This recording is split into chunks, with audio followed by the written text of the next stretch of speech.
La lectura del día de hoy la vamos a encontrar en la primera carta de Juan, en el primer capítulo, versículos 1 al 9.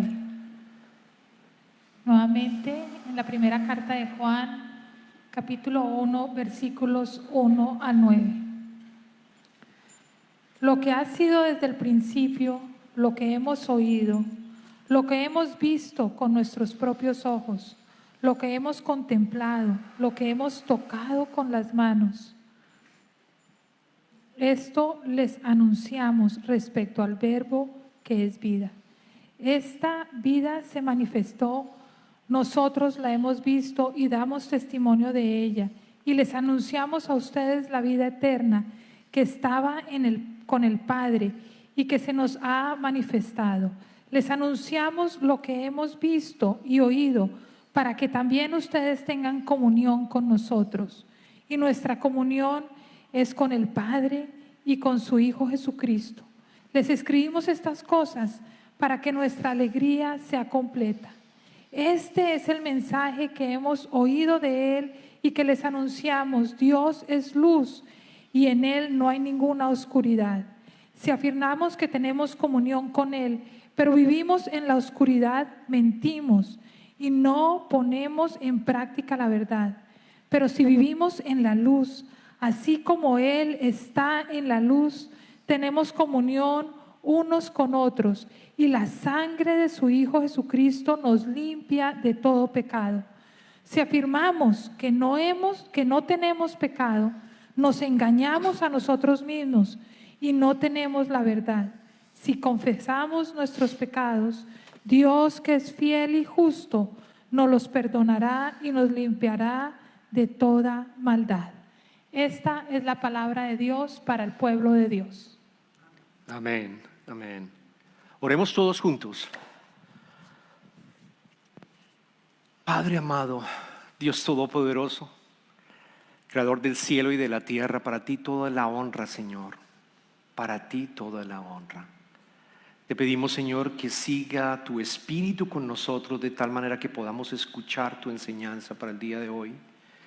Te pedimos que nos ayudes a alejar cualquier preocupación y cualquier cosa que nos llegue a disturbiar, a desconcentrarnos, Señor, con el propósito de escuchar tu palabra, que sabemos que el mensaje es para cada uno de nosotros de una manera personalizada y rica, Padre mío. Gracias por estar con nosotros, gracias por tu amor. Te pedimos esto, Señor, en el nombre del Padre, del Hijo y del Espíritu Santo, y todos decimos amén, amén. Voy a iniciar con una historia de un alpinista que decide en invierno subir a la montaña, en pleno invierno, a subir a la montaña. Y él se coloca todo su equipo de alpinismo. Era una persona entrenada para poder hacer esto, durante muchos años lo había hecho, y decide subir. Y sube de una manera acelerada, sin darse cuenta quizás que el tiempo también estaba cambiando y que la temperatura estaba bajando fuertemente y que se avecinaba una tormenta. No chequeó quizás el clima, no lo validó, y cuando se dio cuenta estaba en el medio de la tormenta y le cayó la tormenta. Y lo que ocurre a esta persona, y cuando nos ocurre a nosotros, cuando estamos en esas circunstancias y no podemos rápidamente o quitarnos la ropa que está mojada y tratar de conseguir calor de alguna manera, el cuerpo, saben que entra en un estado que se conoce con el nombre de hipotermia, con T. Hipotermia, no hipodermia, hipotermia.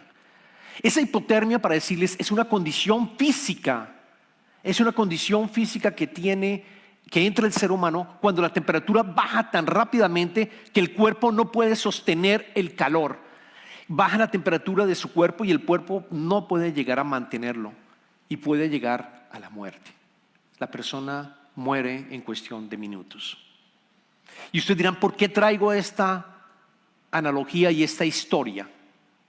Porque es precisamente lo que ocurre cuando nosotros tenemos un pecado que no hemos confesado. Cuando no tenemos la posibilidad o no queremos confesarlo, entramos en una condición que se llama, o lo llamo yo, hipotermia espiritual. ¿Por qué? Porque pasan exactamente las mismas fases que pasa el cuerpo cuando nosotros tenemos hipotermia en nuestro cuerpo. ¿Saben cuáles son? Al principio, cuando empiezas las primeras fases de la hipotermia, tu cuerpo empieza a temblar. Tu cuerpo empieza a temblar de una manera totalmente autónoma. No lo puedes controlar, no puedes dejar de temblar porque el frío es supremamente alto y empieza tu cuerpo a temblar. Dios nos diseñó con la posibilidad de que nuestro cuerpo reaccionara de esa manera, de tal manera que cuando tiembla el cuerpo se levanta un poco la temperatura y pueda manejar lo que está pasando a su alrededor. Algo similar ocurre cuando tenemos un pecado en el cual nosotros no nos hemos confesado. ¿Por qué? Porque empezamos a sentir vergüenza, empezamos a sentir culpabilidad. Hay una vocecita que te está diciendo lo que estás haciendo está mal. Y sin embargo no nos confesamos, no nos abrimos, no entra luz en nuestras vidas para poder decir yo fallé y para darle perdón a Dios. Y eso continúa, ese proceso de hipotermia espiritual continúa. Y lo siguiente que ocurre, ¿sabe qué es? Lo siguiente que ocurre es que la persona empieza, cuando tiene hipotermia física, empieza a tomar decisiones erróneas. Empieza a perderse y no razonar. En algunos casos se quitan la ropa cuando tienen hipotermia de ese estilo, se quitan la ropa, se colocan completamente desnudos y se lanzan al hielo. Una cosa absurda, pero lo hacen precisamente porque están tan confusos, tan alterados, que se lanzan dentro del hielo y terminan muriendo. Igual pasa a nosotros cuando dejamos que ese pecado continúe. Porque muchas veces lo que hacemos es tratamos de cubrir el pecado con otro pecado más grande y otro pecado más grande y otro pecado más grande. Nuestra piel se vuelve completamente fría y asemejándolo también con la hipotermia espiritual, nuestro corazón también se vuelve frío. Nos volvemos fríos y nos alejamos de Dios. Es por eso que la disciplina espiritual de la confesión es bien importante. Y hemos estado durante la serie, ya estamos terminándola, que se llama Pon tu mirada en Jesús. Y hemos recorrido durante todo el verano disciplinas espirituales en donde la gracia de Dios nos permite a nosotros poder continuar nuestra relación con Dios de una manera mucho más viva, mucho más preciosa, mucho más absolutamente revitalizante en nuestro espíritu. Y la disciplina espiritual de la confesión es la que vamos a estar hablando en el día de hoy. Y qué mejor manera de hacerlo con la primera carta del apóstol Juan que leímos. Esa carta, la primera carta, Juan escribió 3 cartas o 3 epístolas. Lo que leímos fue la primera epístola. El apóstol Juan tenía entre 80 y 90 años, estaba próximo a morir.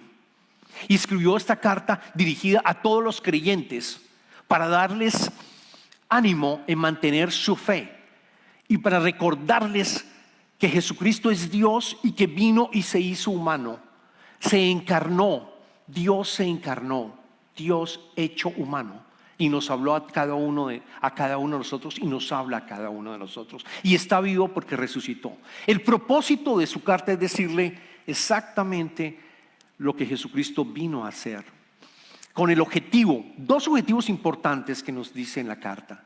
Con el objetivo primero, que tengamos comunión con Dios, que podamos restablecer nuestra comunión con Dios. Y lo segundo, que tengamos alegría. Entonces en el prólogo leímos 9 versos, pero en los 4 primeros versos está el prólogo de la primera carta del apóstol Juan. Es así como, por ejemplo, usted lee en un libro, ustedes se van al prólogo para entender de qué se trata el libro, ¿no? O se van a la introducción para entender de qué me va a hablar este libro. ¿Cuál va a ser digamos, la esencia? Entonces vamos a volver a leer esos primeros 4 versos para entender cuál es la esencia de lo que Juan quiere darnos a cada uno de nosotros. Mírenlo como si está escribiendo esta carta a la iglesia de Covenant, a ustedes, de una manera personal. Y voy a leerlos esos 4 y voy a ir parando para ir explicando lo que el apóstol Juan nos dice, del 1 al 4, inicia diciendo, lo que ha sido desde el principio. Aquí se está refiriendo a Jesucristo. El Evangelio de Juan arranca de la misma manera. En el principio el Verbo era Dios y estaba con Dios. Lo que está diciendo es que Jesucristo ha existido siempre y existirá siempre. Después dice, lo que hemos oído, y cambia, y está hablando en plural, lo que hemos oído, lo que los apóstoles oyeron a Jesucristo, lo que todos los creyentes en esa época, los seguidores de Jesucristo, escucharon de Jesucristo, lo que hemos oído, lo que hemos visto con nuestros propios ojos. Ellos vieron a Jesucristo no solamente cuando estaba en su cuerpo natural, sino también con su cuerpo glorioso, resucitado. Está diciendo lo que hemos contemplado también, lo que hemos tocado con las manos. Esto les anunciamos respecto al Verbo, se refiere a Jesucristo, que es vida. Y esa vida que está hablando es una vida eterna.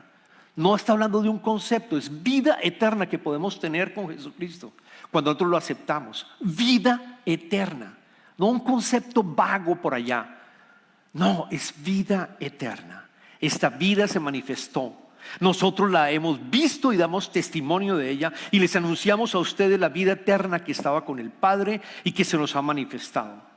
Y después dice, les anunciamos lo que hemos visto y oído para que también ustedes tengan comunión con nosotros, y nuestra comunión es con el Padre y con su Hijo Jesucristo. Les escribimos estas cosas para que nuestra alegría sea completa. Entonces claramente la última parte, o sea, primero está diciendo que es el testimonio, da testimonio de Jesucristo, y la última parte para que tengamos comunión, para que tengamos nuevamente comunión con Dios y con todos los demás, con todas las personas creyentes, y que nuestra alegría sea completa. Que nuestra alegría sea completa.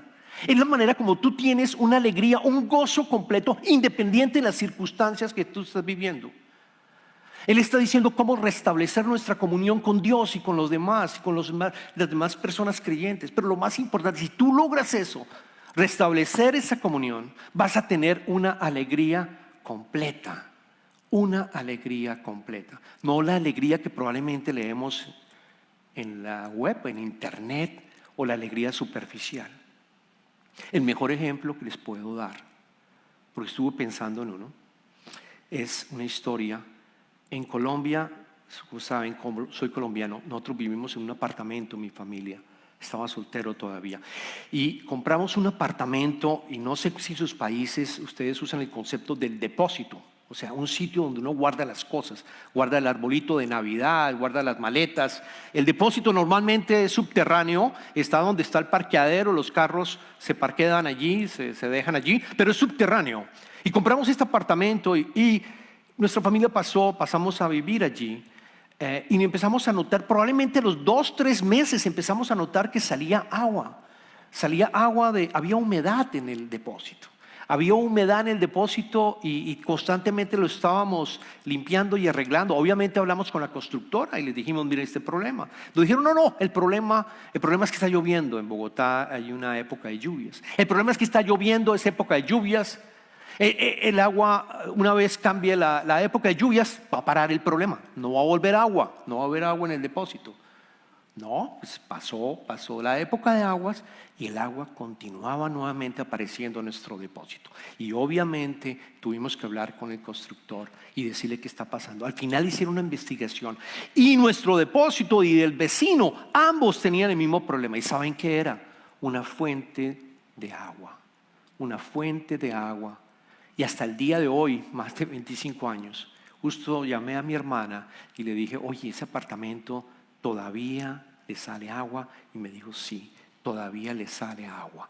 Esa agua que yo quiero darles a entender, esa agua subterránea es una felicidad. Esa es la felicidad, ese es el gozo que podemos tener con Jesucristo. No es un gozo externo, es un gozo interno, subterráneo. Es un gozo que no para. Es un gozo que a pesar de que, por ejemplo, has perdido a un familiar porque falleció un familiar, por supuesto que vamos a llorar, por supuesto que vamos a estar tristes, por supuesto que vamos a estar acongojados, pero subterráneamente sabemos que tenemos al Señor, que nos va a acompañar en ese proceso. Sabemos que tenemos vida eterna y que eventualmente lo vamos a volver a encontrar a nuestros familiares. Si nosotros creemos en que Jesús es el Hijo de Dios y vino a darnos esa vida eterna. Esa alegría subterránea permanece a pesar de que perdiste tu trabajo, a pesar de que estás enfermo, a pesar de que algo de tus papeles migratorios probablemente no salió completo. Esa alegría está allí. Esa alegría de fuente vida está allí. Es por eso que Juan nos dice: lo importante es que puedas tener una relación y una comunión con el Padre. Después en sus versos nos dice cómo.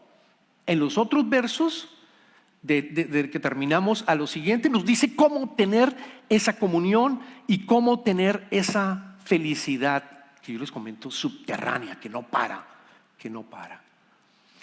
Y esa felicidad está en tres elementos muy importantes, que es lo que voy a mencionar rápidamente en el resto del mensaje. El primero, Dios es luz. Segundo, hemos pecado. Y tercero, la sangre de Jesús limpia nuestros pecados. Y ustedes me dirán: si lo he escuchado múltiples veces. Yo lo he escuchado múltiples veces. Pero oro para que el Espíritu Santo te ilumine y te muestre una vista diferente de estas tres cosas tan importantes. Primero, Dios es luz. Dios es luz.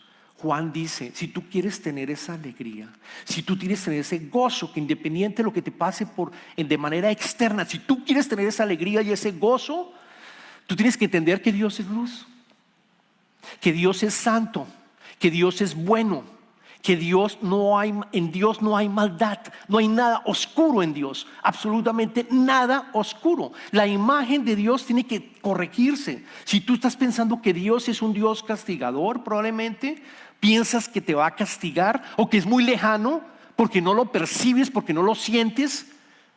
Eso tienes que corregirlo. Dios, con el Espíritu Santo, entender, es luz, y es lo que nos dice a nosotros en los versos 5 y 6. El apóstol Juan dice: si afirmamos que tenemos, en el 5, este es el mensaje que hemos oído de él y que les anunciamos: Dios es luz y en él no hay ninguna oscuridad. Si afirmamos que tenemos comunión con él, pero vivimos en la oscuridad, mentimos y no ponemos en práctica la verdad. Es decir, si tú quieres tener esa comunión, si tú quieres tener esa felicidad, ese gozo, tienes que entender que Dios es luz. Si no entiendes esto, va a ser muy difícil de experimentarlo. Dios es bueno, Dios es santo. Dios odia el pecado, nos separa el pecado. Usted lo has oído escuchar. El pecado nos separa, rompe esa relación que nosotros tenemos con el Padre. ¿Cómo la restauro? Precisamente a través de la confesión, del perdón de los pecados, que lo vamos a ver más adelante. Pero lo primero que tienes que entender es la imagen que tú tienes de Dios. Si esa imagen que tú tienes de Dios es una imagen negativa en el sentido de que Él todas las cosas y las dificultades que estoy experimentando es porque Dios no me quiere, por algún pecado que yo cometí y soy culpable de ese pecado y no logro restaurar mi vida y no encuentro cómo lograr tener paz en mi vida, si no logro entender que Dios realmente, vivimos en un mundo, y eso es bien importante, quebrado. Vivimos en un mundo que tiene hipotermia espiritual. Vivimos en un mundo donde la gente es fría, donde aquel que no conozca a Cristo es una persona que está alejada y que tiene el mal, desafortunadamente camina en la oscuridad. Y por eso hay tanto odio, violencia, y por eso hay tanto desastres. Por eso hay tantos asesinatos, porque ¿saben qué? Son personas que caminan con hipotermia espiritual, están muertos, están bajo el poder de la esclavitud del pecado y desafortunadamente Satanás. Es la verdad, es la verdad. Luego debemos de entender: Dios es luz, Dios es santo, Dios es santo, lo dice Juan. Si quieres tener esa felicidad y esa comunión, debes de entender que Dios es santo. El mismo Jesús lo dijo en el Evangelio de Juan, capítulo 8, versículo 12. Jesucristo lo dijo. Una vez más Jesús se dirigió a la gente y les dijo: yo soy la luz del mundo. El que me sigue no andará en tinieblas, sino que tendrá la luz de la vida. Sino que tendrá la luz de la vida. Yo soy la luz del mundo. Y es posible que usted diga: no, pero yo soy una buena persona. Yo entiendo, pastor, todo lo que me quieras decir, pero yo hago lo mejor posible. Yo no le hago mal a nadie. Yo sirvo en la iglesia, incluso voy a la iglesia. Yo le doy a las organizaciones, a la misma iglesia. Yo me considero una persona buena. Hay personas peores. Esa persona comparada con una persona que ha aceptado a Cristo, les voy a mostrar cuál es la diferencia. Esta persona que trata de ser moralista, que trata de no pecar, que trata de no hacer el mal, el problema es que si llega a ser un pecado grave, llega a tener una dificultad fuerte, llega a tener algo que lo vuelva realmente a sus pies y lo quiebre completamente, es una persona que va a sufrir mucho más y no va a poder tener la posibilidad de una reconstrucción, versus una persona que tiene a Cristo. Es una persona que ha pecado y que sabe que es pecador, sabe que su naturaleza es pecadora, pero que puede contar con la sangre de Jesucristo para que sus pecados sean perdonados y por lo tanto reconstruir su vida y seguir adelante. Esa es la gran diferencia. Y probablemente en la iglesia los tenemos. Tenemos al moralista y tenemos a la persona cristiana que sigue a Cristo. Pero esta persona cristiana que sigue en Cristo sabe que la sangre de Jesús perdonó todos nuestros pecados. Pero este moralista, desafortunadamente, a su propio esfuerzo trata de manejar su pecado, que es imposible. Es imposible de lograrlo. Es imposible de lograrlo. Lo segundo, hemos pecado. Y lo dice Juan en el verso número 8. Si afirmamos que no tenemos pecado, dice el apóstol Juan, si afirmamos que no tenemos pecado, nos engañamos a nosotros mismos y no tenemos la verdad. Tenemos hipotermia espiritual. No nos damos cuenta de que nos estamos congelando, que nos estamos muriendo. ¿Y qué hacemos? Nos quitamos la ropa y nos volvemos desnudos, nos quedamos desnudos, nos lanzamos al hielo y sencillamente seguimos cometiendo errores graves. ¿Por qué? Porque decimos: no tengo pecado, yo soy una buena persona, yo no he pecado.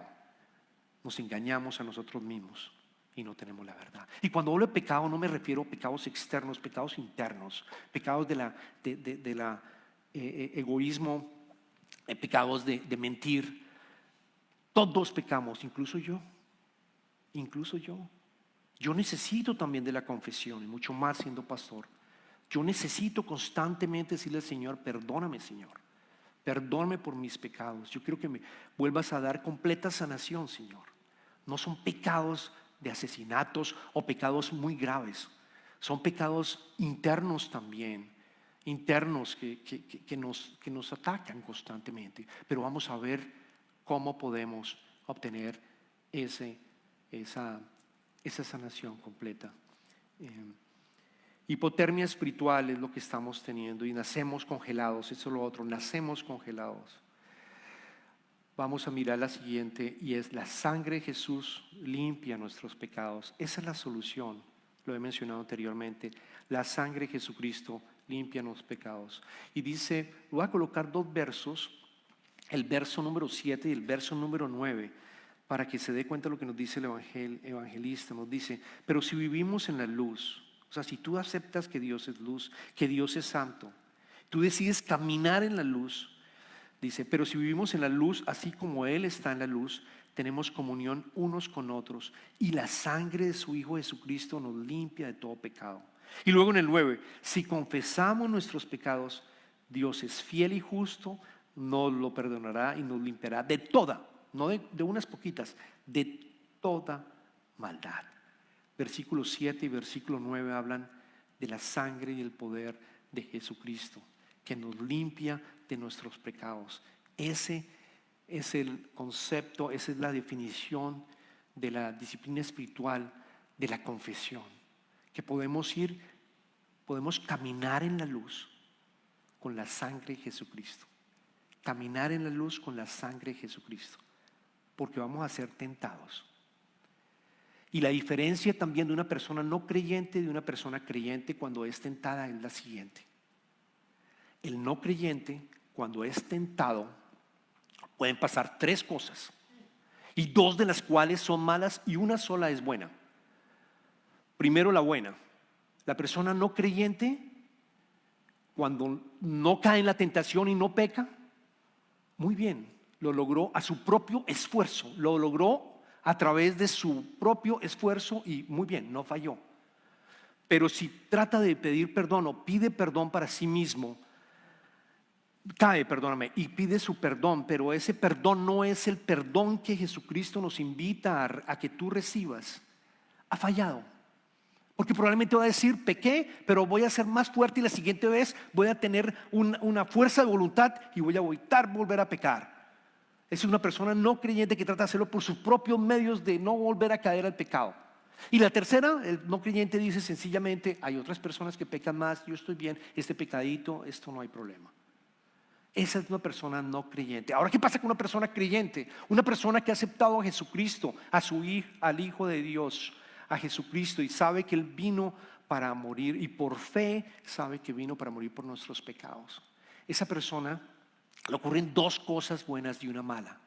Las dos cosas buenas es que es posible que no peque. ¿Sabe por qué no va a pecar? Porque él se acuerda que está caminando en la luz, porque él se acuerda que tiene la sangre de Jesucristo, y sabe que Jesucristo murió en la cruz, y sabe que si peca es como si le estuviera clavando otro clavo más a Jesucristo, como si no hubiera importado que Él murió por ti.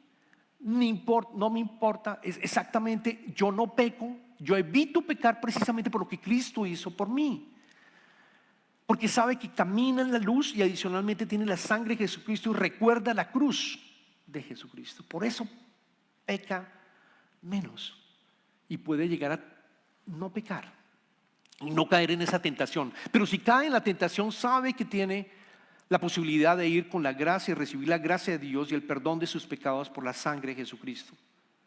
Y lo único malo es aquel creyente que peca y no le pide perdón a Dios, no aprovecha esa gracia de Dios que te está ofreciendo para que tú puedas recibir perdón completamente de tus pecados, completamente de tus pecados. Entonces, ¿cómo podemos nosotros evitar también el pecar? Caminando en la luz y recordando la cruz, recordando la sangre de Jesucristo, recordando lo que Él sufrió en esa cruz para darnos la salvación.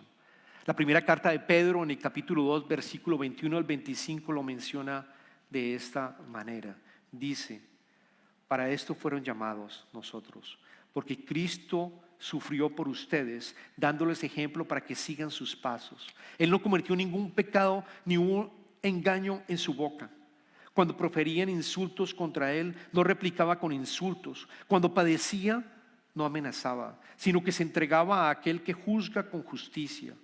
Él mismo en su cuerpo llevó al madero nuestros pecados, para que muramos al pecado y vivamos para la justicia. Por sus heridas ustedes han sido sanados. Antes eran como ovejas descarriadas, pero ahora han vuelto al pastor que cuida de sus vidas. Han vuelto al pastor que cuida de sus vidas. Esa alegría subterránea. Y Jesucristo fue a la cruz, y también es importante mencionarlo, y en ese momento recibió todos los pecados del mundo, pasados, presentes y futuros. Y fue tanta su angustia y la desconexión que tuvo con Dios, que precisamente dijo a las 3 de la tarde, Jesús gritó en cuello: Eloí, Eloí, lama sabactani, que significa: Dios mío, ¿por qué me has desamparado? Eso está en Marcos capítulo 15, versículo 34. Hubo una separación, el pecado, Él recibió el pecado, y hubo una separación con respecto a Dios, se sintió completamente abandonado.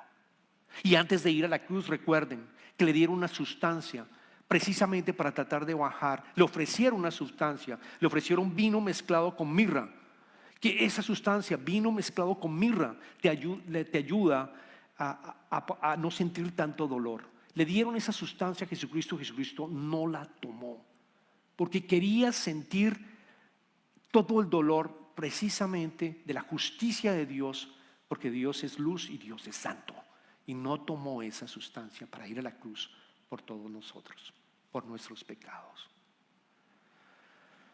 La confesión requiere 3 pasos, muy sencillo, y hoy que estamos celebrando la Santa Cena aquí en Covenant, vamos a hacer un ejercicio también de confesión.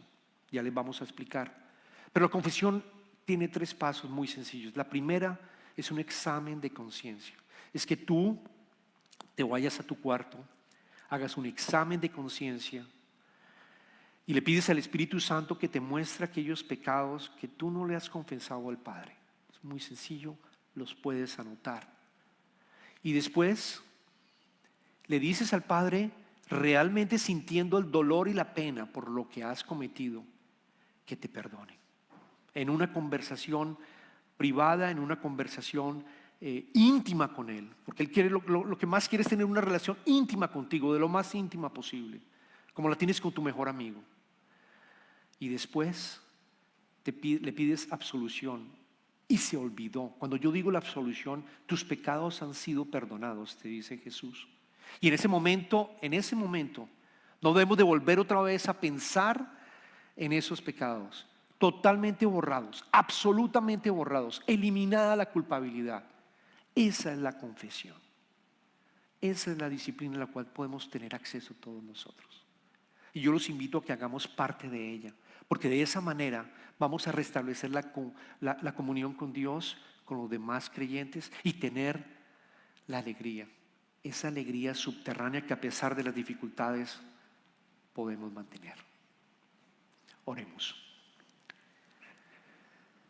Dios amado, te damos infinitas gracias por tu Hijo, Señor. Te damos gracias porque lo enviaste a este mundo para darnos vida eterna, Señor, para darnos el perdón, ofrecernos el perdón de los pecados, que nos permite reconstruir y volver a tener una comunión contigo de una manera íntima, Padre mío. Y lo más lindo de todo, Señor, que nuestra felicidad sea completa. La felicidad de todos los apóstoles y de todos los santos es una felicidad de que nosotros hemos vuelto a estar otra vez en comunión contigo, Padre mío. Te damos infinitas gracias por eso. Y te pedimos, Señor, que podamos practicar este medio de gracia de una manera frecuente en nuestros momentos de silencio, Padre mío, que podamos hacer una evaluación y un examen de conciencia y pedirte que nos perdones, Padre mío, hasta que llegue el tiempo en que vamos a estar juntos contigo, Padre, y vamos a ser completamente perfectos en armonía contigo, Señor. Mientras tanto, Señor, ofrécenos tu gracia y tu perdón. Oramos esto en el nombre de Jesucristo. Amén. Amén.